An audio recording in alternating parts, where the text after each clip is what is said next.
This was interesting because the screen won't turn off. Sorry, I'm doing this with the phone. So this is where you go into the power settings. I got the computer's running.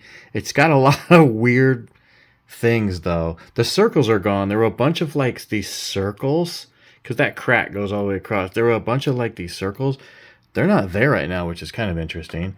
This is the power options for the screen, because I figured I got it working. Maybe I should just leave it on for now as I'm trying to figure stuff out.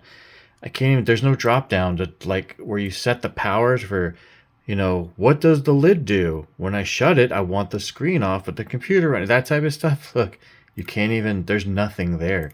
That's really strange.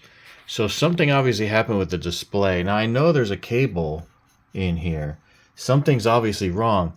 The other weird thing is I can't get on the internet. So this is the little Wi-Fi thing. I can't get that to run. So I plugged in to the Ethernet hole. I can't get that to run. And when you look in the computer, like why? It says there isn't any hardware to connect to the internet. I'm like, what? It doesn't even see like the Ethernet card or the Wi-Fi card. The Wi-Fi card's like right in the middle at the bottom. I know where that's at.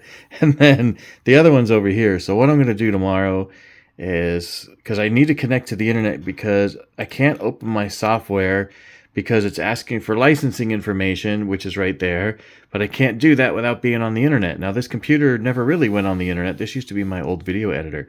So what I'm going to do is I'm going to get one of those USB Ethernet adapters. I'm going to see if I can get this on the internet through there, see if I can get my licensing information, see if I can open all my software, get all my settings, and then I'll just get a different computer. That's where I'm at for now. This is part 2 of the saga because every time I try and do something, so I got the mouse working. This is a touch screen, but once I got it going, I was able to go. Oh, I should go to the device manager now. I went into the device manager, and I was able to turn off the touch part. So that's allowing me to now use the mouse freely because the mouse was looking like this. It was like it wouldn't stop. It thinks you're touching it or something. But that's where I'm at right now. I'll see what happens tomorrow. I don't know if I should leave it running or not because the screen won't turn off. I usually have it to where when I close the lid, it turns the screen off. It keeps this running, but I don't know. I'm looking in the device manager at, it's showing the wireless card and the wired card.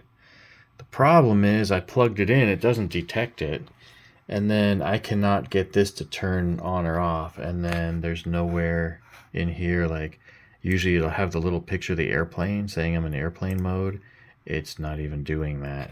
And then like, I don't know. I don't know if the buttons ain't working. Slowly just picking away at it, figuring it out. We'll see. This is where, I don't know if this will pick this up. There we go. This is where I found under here, HID compliant touch screen, and I disabled that. So that's what enabled me to get the mouse. So that was a chore though, because every time I'm trying to move the mouse across the screen, it's like going back over that way. But I finally got that. So that's been a huge help. I never even used the touchscreen anyway. I bought this computer in 2008 or 2009 for like $1,300. It's been a workhorse. It's an HP Envy 17-inch. It's got an i7 quad core in there.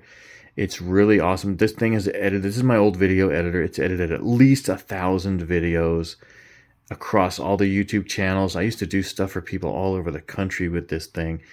And it's been really good workhorse. And then when I got the black computer, which was $1,500 about 2 years ago, I turned that into my video editor and this into the drum computer with Reaper and the Trigger software and all that other stuff. So it really sucks because this is a goner. I mean, it's running though. That's what's cool. And I mean, it's no big deal. I could pull hard drives out and do stuff like that and transfer them to other computers and whatever, just the files. But I need the software to open so I can get all my settings out of them. I have presets, but I looked in the folders. The presets don't go into folders. It's like it's inside the software as presets. So I need those. At least I have presets, but I need to go get them somehow. I need the software open. I can write them down or whatever, take screenshots, whatever, but I need the software to open to get to that point. I went into the power options again just for fun. Choose what closing the lid does. Can't do it.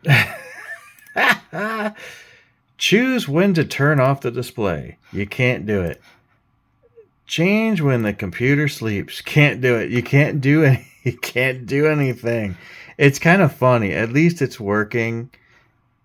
But there's a lot that's like, I don't know. It's really strange what's working and what isn't. It's crazy, but I'm happy that it's running. That's a good thing, but I don't know. I'll just continue this tomorrow. I'm just sitting here playing with clicking on things, but I probably shouldn't be. I got it running. I got all my folders, the folders themselves saved to the SSD, which is in here, and it's one of those whatever it's called, M.2 or NVMe, whatever they're called. It's one of those kind, and things are going decent in that area. I'm stuck for now.